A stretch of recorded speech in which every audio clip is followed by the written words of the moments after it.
We all live? We all good? Hello, everyone. Welcome back. Just to start off the North East Rugby League podcast.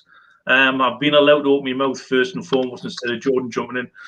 We're just going to jump straight onto it tonight. Loads to talk about, loads to get involved with. We've got Jason Grant from Catterick Crusaders, stalwart, been involved with the game in the North East for years and years. It's always good to have him and see him. Adam Houston, another guy who's been in and around, been involved across all variations of jobs and roles within the industry and also outside the industry, begin pushing the North East as a champion for rugby league. So what I'd like to do, Jordan, if you're all right with that, we'll just start off with kind of sort of having a quick sort of introduction from sort of Jason first on how he's getting on so far in the league and how sort of getting back to the rugby league scene's been for him in Catterick. Yeah, for us and for me and Catterick, it's been really, really good. We put a lot of work in the off season. Obviously, coming out of the pandemic, we just thought it'd be better just to make ourselves a little bit more accessible. So we jumped on some of the funding bandwagons that were going, and it really paid off for us.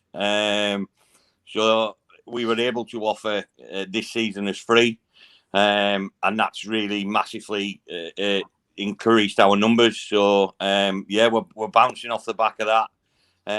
We've also had sort of a turnaround of units in the garrison as well. So we've had an influx of new players to the open age as well as the juniors. So yeah, it's really good times at the minute. Some of those units will be around for about 4 or 5 years as well. So it's all good. Well, I'm not too sure if that's a good thing for every, because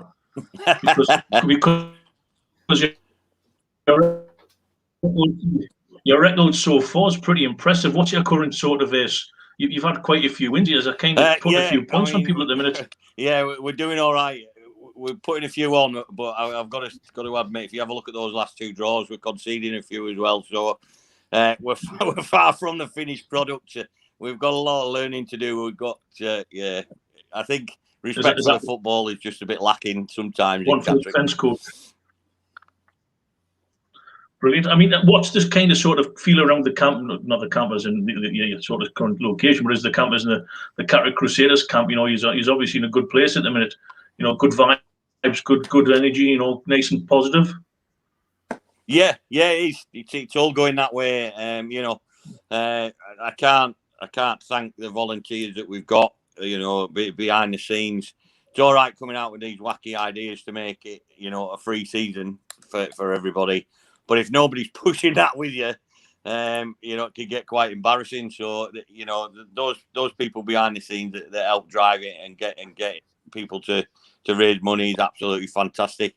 I think when you see your club succeed like that, everybody else feeds off it as well. So, I mean, to be honest, we've always been sort of that way. We'd always sort of like to jump on things in a big way. Why go to Magic and take 20 people when you can take 150? And the same with other stuff. We've always jumped on things in a big way. So it's just carrying on the Crusaders cycle, really. But it paid off massively in this occasion. Jace, sorry, you just talked about the free season there. Just what is that? Sorry, just to interrupt you. What was the free season? Just for people that aren't aware. So what we would have normally have done at the beginning of the season, we get everybody in, we have our sign-on party, and we check our yearly subs. and normally they get something back for those yearly subs, but that then accounts for referees' fees, after-match feeding, and everything else that all us stalwarts all know about, that go with running a club. Basically, we've eliminated the subs, so we've not charged anybody anything this season. And we'll run a couple of funding initiatives on a small scale, but basically, we've said everything's free. So turn up and play. We'll still feed you. We'll still pay the referees, but everything's free. Oh, outstanding. Oh, good. I think credit you, Jason. Again, you've been around for a long time now. As we've all been through the ringer with sort of scraping numbers and pulling numbers, and it hopefully looks like you've got that sort of growth and fruition coming to your club, and I hope it goes really well for you. It's something that you've invested a lot of time and heartache in over the last decade or so. But well done, pal. I think it's awesome. Thank you. Adam, just jumping on you, pal, talking to the game. You've been involved in a couple of clubs, one in Gateshead Storm, where you played in national. Where are you guys at the minute? We talk about trials and tribulations. We talk about positives. Where do you guys kind of sit at the minute? It's been a tough one. We had a slow start because we had a bye week 1. Then we went away to Catterick, and that was probably more physical than what we expected. We were probably a little bit undercooked. Not to take anything away from those guys. We hadn't had any friendlies or anything, and it was. I think we were quite a way away from where we want to be. But I think we probably underestimated Catterick a little bit, because in the past it's not been as physical when we've gone down there as what it was this year. So full credit to Jason and his players for that. Then we had a week off. Unfortunately, Whitley Bay Barbarians couldn't raise a side, so we've agreed to rearrange that for later on in the season.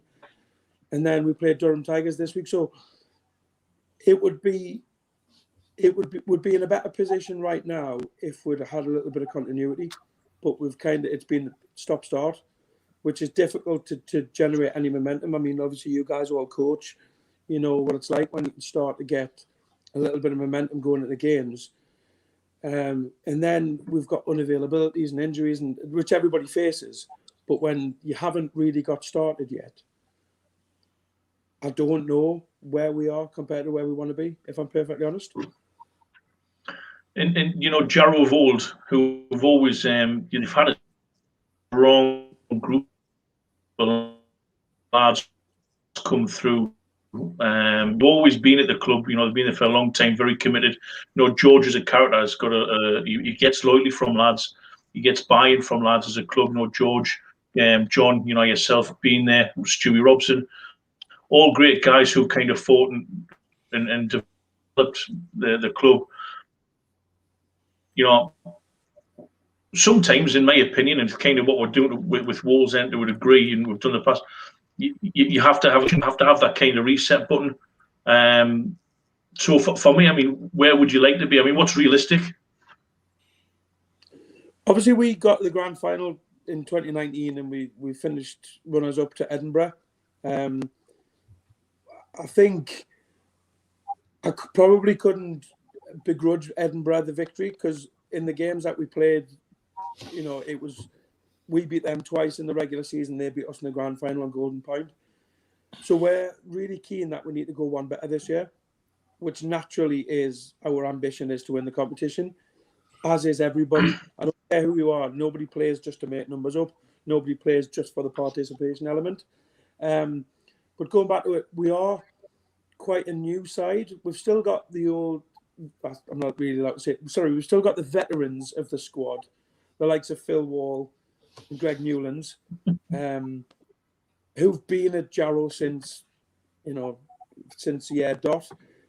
But within that, we've attracted a lot of new players this year, who it's going to take us a while to get used to how each other play, the systems that we're trying to play.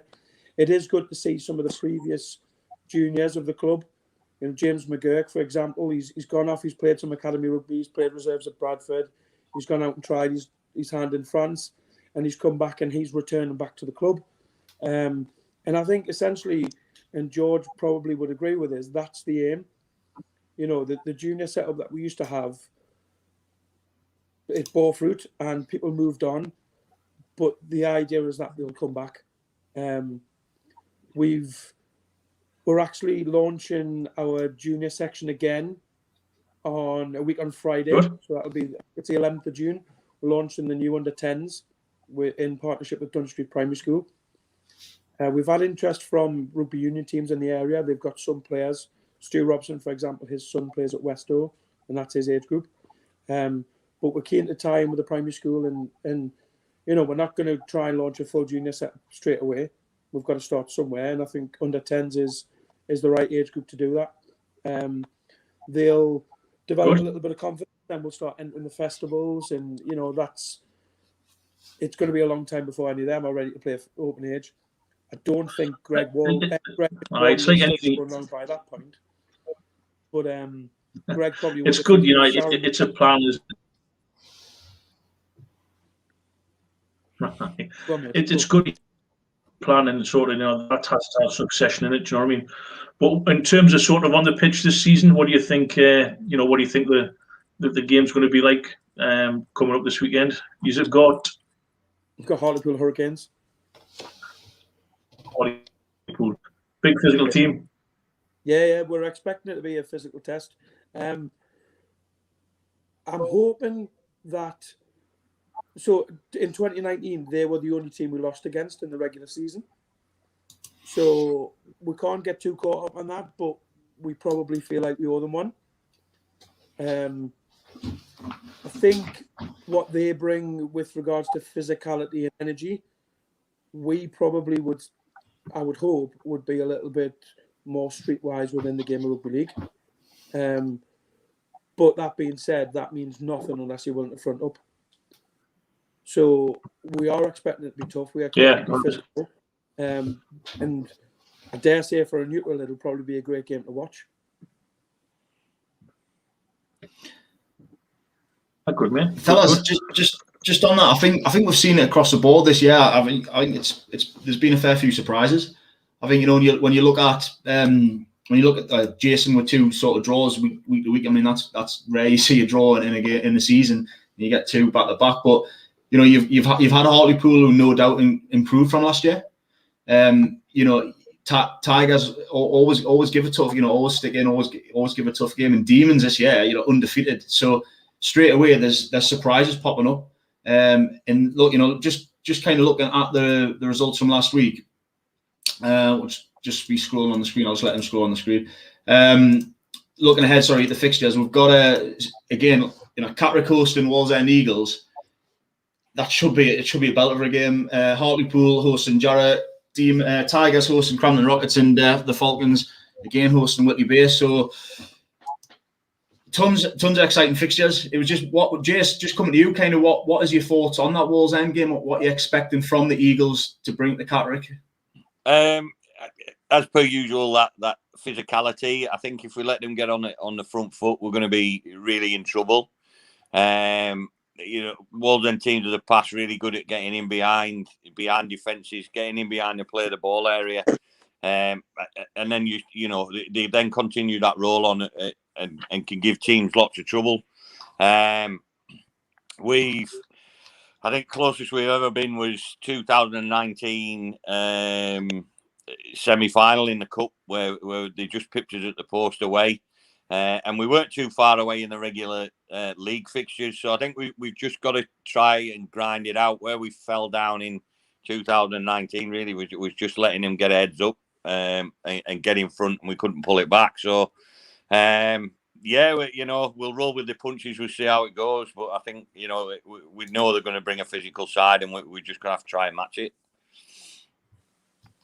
Definitely. And again, like I think Keith, from a Wallsend point of view, you know, what is the feeling in the camp? Obviously, you had it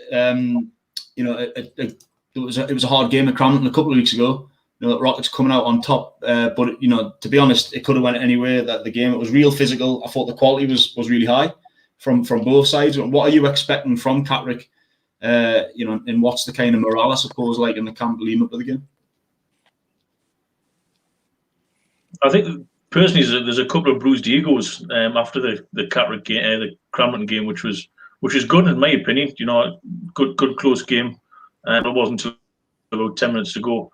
For us Cattericks, it's an unknown entity. You know, we're a lot of newish lads in there who, as Adam said before, need to play a rugby league and need to play a rugby league sensibly. We've had some strong words on Wednesday night about how we should approach things, especially against Catterick. We need to score tries. We know they're capable of scoring tries, and we have to be on with defence. Pretty much, I think, getting off that line and turning them around. And for me, I really do think it's going to come down to a game of just doing the basics and the fundamentals right, getting things turned over for both teams, if I'm honest. You know, I want to see a competitive game. But I think Wolves End will go up there with a bit of apprehension, with a bit of apprehension of the unknown. If we stick to what we've said at training with Adam, yeah, all right. Yeah, not on, mate, not on. Another 6. For me, it's getting down there, doing what we know we're capable of doing, but just doing the basics right. It's something, you know, you see teams want to play wonder balls and wonder passes. It's one of them things. You know, Chris Hood hasn't got a beard, but it's one of them things. I'm looking forward to it. I really am looking forward to it. It should be an interesting game. It'll be a very big test for defensively. I think just on that note, if I can talk about, so because people have had that long out the game, everybody's itching to get back playing. I do think the new law variations play a big part in it. Yeah. Where, and I've seen that both refereeing and as a player, where you would usually have a chance to take a minute and have a breather at a scrum, everything's just playing straight away. And I think it's, like Keith said, the fundamentals, doing the basics and being willing to stay in the game for as long as you can, that's going to be the thing that separates the teams in tough games. Because there's an awful lot of errors and the game is much quicker. The ball's in play a lot longer. And I don't think it's going to be uncommon that at that 65, 70 minute mark, that's where scores are going to start opening up.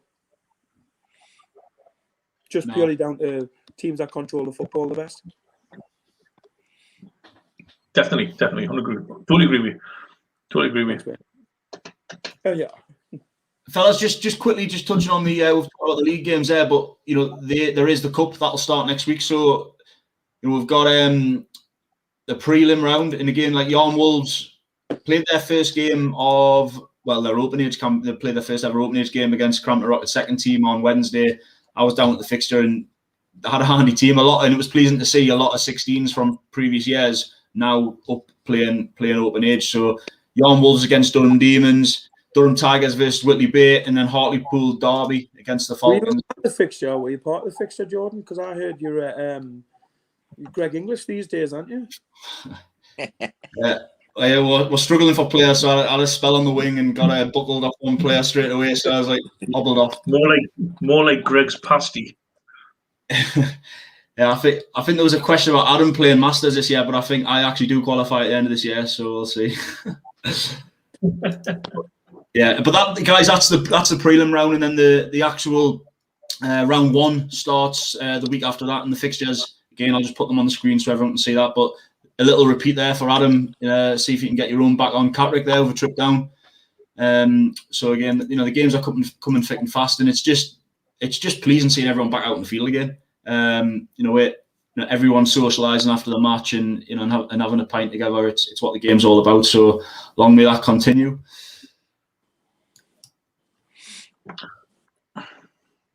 Good. I mean, just kind of rolling on from that, I did have a bit of a chat with before looking at the development and the standard of rugby that's being played now. There's a pretty even keel, I think, in terms of playing opportunities, but also teams available to win or capable of winning. And I discussed it a few weeks ago on the first podcast when having a representative Northeast team from players who have played Northeast Rugby League. And that's something I wouldn't mind touching on and bringing back again. And it would be interesting to get people's opinions also, who are commenting, but also from Adam and Jason.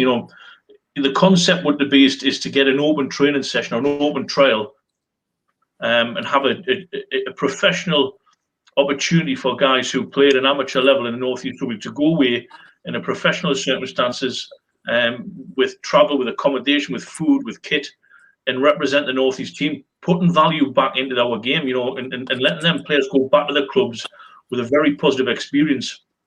So, I mean, Jason, I don't know what your thoughts would be on that. Is it feasible? Is it something that clubs think that would clubs buy into?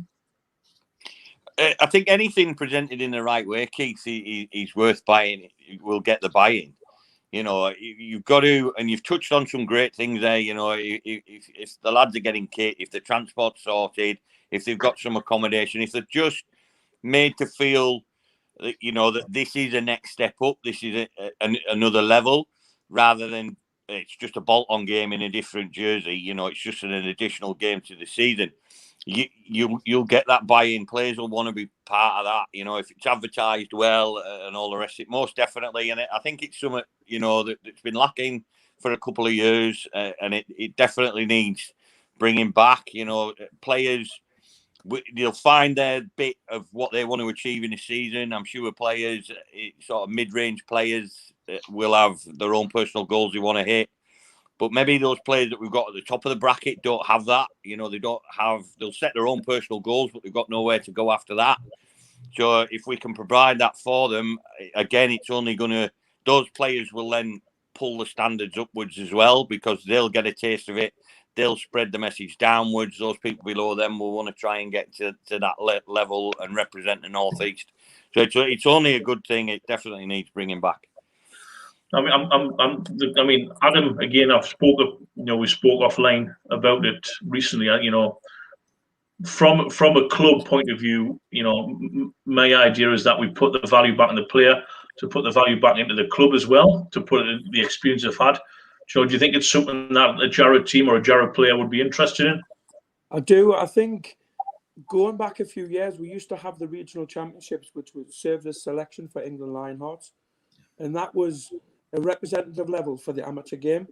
And I remember, every year, it was a bit of a nightmare trying to get players for it, but we always showed that we could compete.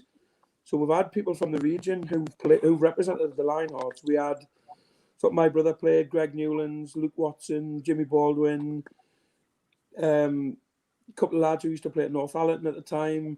I think Don Payne, who whether he's still going around for Catterick or not, at 500 years old. We've shown that there's the players in the area more than capable of competing against the others. And I think, to me, it's a shame that the concept stopped, because it was that little bit of something that somebody who's playing rugby league could aim for. I think the Rugby Union County programme is always known with such prestige that it's something that the people aim for, and probably something that we lack, like you say, to raise the profile of rugby league not just being something that you can do in the summer to stay fit and enjoy when you're bored. We're probably in a position where more people are playing rugby league this summer than they have done before because of the lack of rugby union opportunities. Now, if we can, like Jay said, it's got to be seen to be something of value rather than just tap up and put a different shirt on and play with a different bunch of blokes. So I think the idea is great. I think what it looks like and how it's presented is the thing that would lead to the buy-in, like Jay said before. If it's presented well, people would be foolish not to get involved. Well, this is kind of what I'm working on a sort of proposal to North East Rugby League based on the initial concept of all the clubs have got to buy. Not all the clubs have got to buy into it, or we understand which clubs buy into it. We understand that there's a shared responsibility between the clubs, for raising funds, for supporting, for using facilities, using the coaches within the North East to be a part of the selection process, identifying the players through various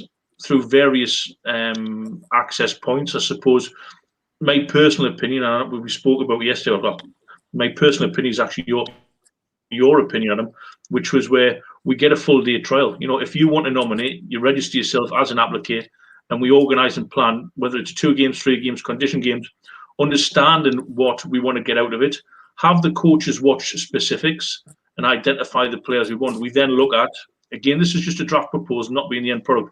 We look at a 26-man squad to then train on for the games. And that is done in the most professional manner possible.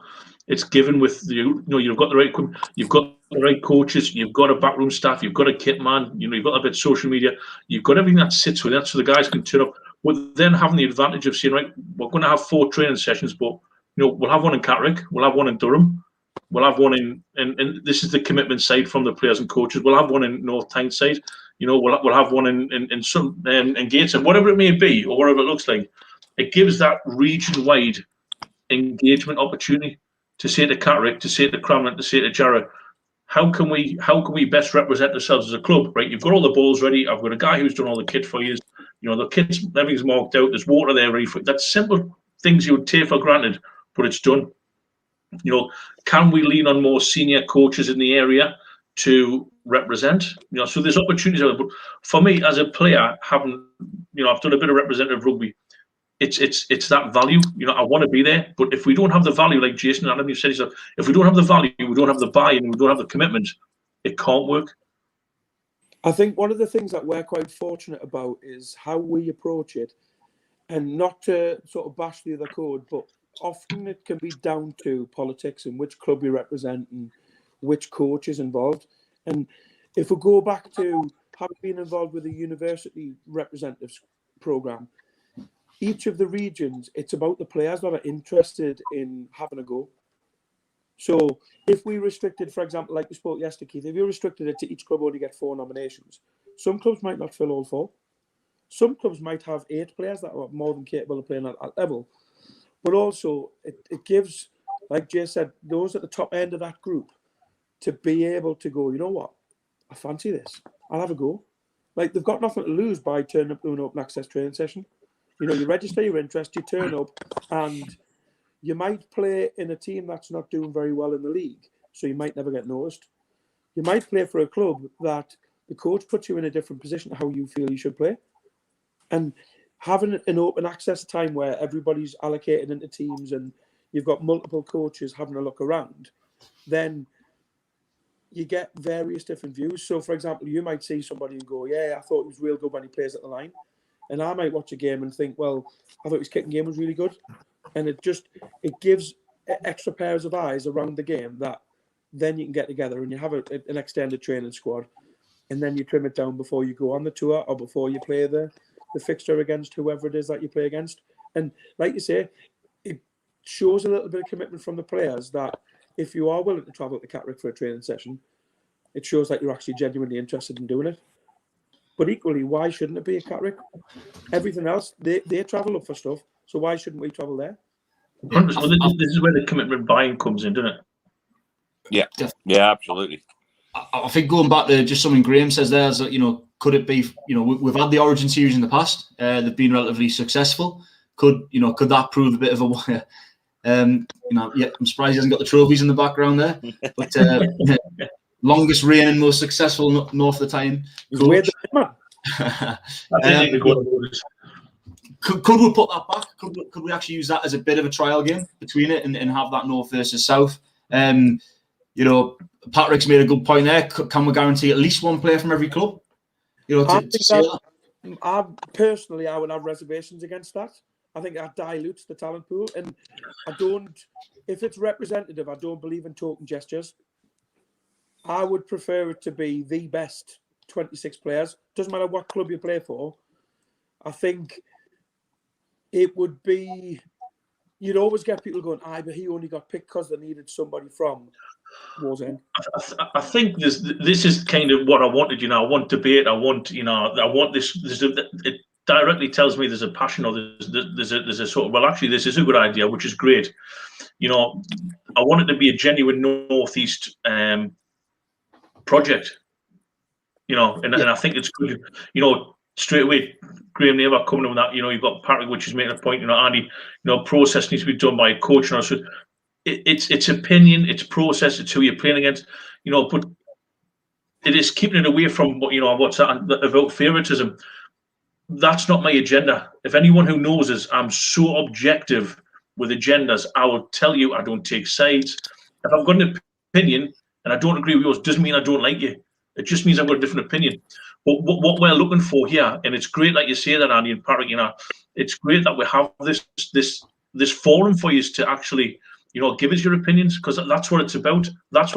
And if we don't do it the way you want to do it, we're not saying it's right or wrong, but trial and error, because it's going to be the inaugural for a while. It's going to be the first time we do it. But the point I want is to how do we put that value on that? How does a good player go? That's worth me investing my time into. Yeah. How does a good player? I think, like you said in the first place, Keith, if we make a product that looks good, it looks like somewhere where that player wants to be, they're the people that's going to invest the time, and that's where your idea about putting your name forward, having an open trial, coming and showing your worth to the club or to the setup might work a little bit better than, let's go north versus south, and let's. I'm not saying that's wrong. I know we've had some real humdingers of games, but sometimes it's just a phone call of, I can't make training tonight or whatever, and we still get the teams out, and we still produce the teams, and they still go. If we've got that definable product, it looks good, and then you naturally get the buy-in from the player, because they want to be part of it, and they will make that extra effort to get there and do it. I'd like the two to be completely exclusive. I like the Origin idea. I think we should have a 3-game series just to drive and get a little bit more interest, because it is quite niche.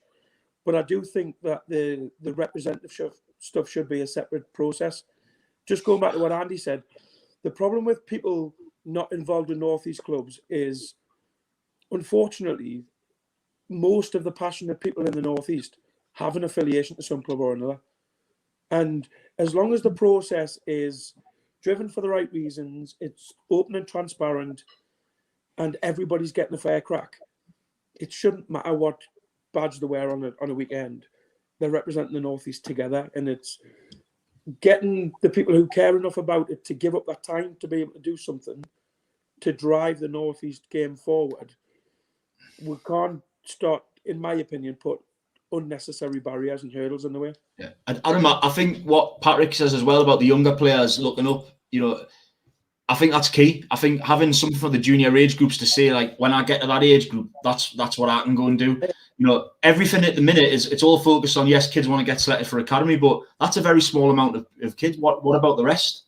So, and I think, like Sam Spedden says about what age group, Sam, we're talking about seniors here, so we're talking about 16 plus as a men's. Eventually this could be something that we could look at an under 18 setup eventually, but that comes down to the player pool. Could we even cap it at 18 plus? If we're talking about travel and the things around what happens on tour, and I'm not going like all lavish behaviour, but I think if we had 16 to 18s, that opens up more restrictions with regards to safeguarding and all that sort of stuff. But also it could give us an opportunity, because Academy's there could be something that sits alongside Academy, and then this could be, I know you can play open age at 16, but it could be something that you can look forward to when you turn 18. You're then eligible to be able to play above. Yeah. And it's something that can grow as well. It's something that can grow, Go on, Keith. It's something that it opens up debate, and it's not to say what's right or wrong, it's to say what adds the most value. And it's predominantly a majority thing that does, unfortunately, just because we don't agree with it. Again, I think there's a lot of things to look at here. I'm going to put the proposal into North East Rugby League. If it's accepted, North East Rugby, I'll drive it, and I'll make sure I want to be a part of it, because I think it's something that will do across the board. Open up an opportunity for guys to play at a higher platform, like Jason said before, where that next level is being the best. If you can turn around and say, actually, I'm identified as the best player in my position, Catterick up to Crusaders, it's not a bad little thing to have. But that goes having the value. That goes back to us all buying in, and that's 10 clubs buying into it. The idea that we get a genuine I wouldn't say a tour, but a couple of games, 3 or 4 games, 2 or 3 games, sorry, that we can generate more funding from on gate monies, our entrance monies, to then invest back into the following season. You know, there's a financial, commercial edge to this which we'll all have to buy into. I'm not talking about mega money, but I'm talking about money that'll pay for a good bus, get the guys into a good hotel, you know, fed well before the game, get their shirts and get the strips put together. We all know, we've all done it and been there and got. It's a buy-in, and I think, you know, from my point of view, that's my first step. If the North East Rugby League buy into it, I'll send a proposal out to clubs to say, this is what we need from you, if it's realistic or not, or can we support you and help it out? You know, so there's kind of stage, before we get to stage 6, 7, from a business point of view, it's a business process point of view, it's stage 1. Have we got the buy-in? We need to really sort of sit back and be good to maybe pick up on this in a couple of weeks' time if the North East Rugby League agree it, to say, okay, we'll outline it with the coaches and the clubs from the North East Rugby League, get that feedback pulled out, and then give it to the wider audience via this podcast. Mm-hmm. I agree. I think years ago we used to have the North East Dream Team as part of the awards night, and the players got we got a shirt produced.